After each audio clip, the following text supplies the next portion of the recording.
EMS government കാലത്ത് KSRTC പിൻവാതിലിലൂടെ നിയമനം നേടിയ ആയിരക്കണക്കിന് ആളുകളെ രണ്ടാമത് വന്ന അച്യുതമേനോൻ സർക്കാർ പിരിച്ചുവിട്ടു.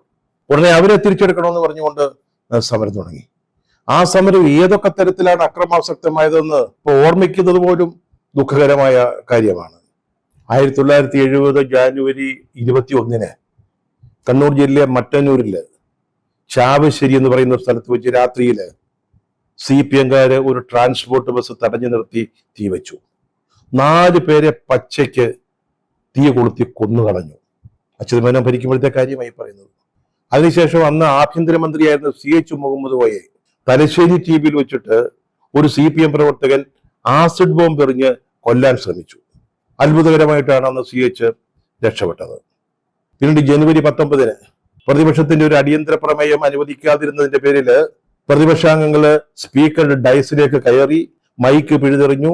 സ്പീക്കർ ഓടി രക്ഷപ്പെട്ടു. അക്ഷരാർത്ഥത്തിൽ അദ്ദേഹത്തിന്റെ മുറിയിലേക്ക് ഓടി രക്ഷപ്പെടുകയാണ് ചെയ്തത്. അതുകൂടാതെ സ്പീക്കർക്ക് സുരക്ഷ ഒരുക്കിയിരുന്ന ഒരു പോലീസ് ഉദ്യോഗസ്ഥരടക്കമുള്ളവരെ CPM അംഗങ്ങൾ അവിടെ ചടിച്ചു വീഴ്ത്തി. നിയമസഭയ്ക്ക് ഉള്ളിൽ നടന്ന തെരുവ് ലഹളയ്ക്ക് സമാനമായ ഒരു കാര്യത്തെക്കുറിച്ചാണ് ഈ ഓർമ്മപ്പെടുത്തൽ.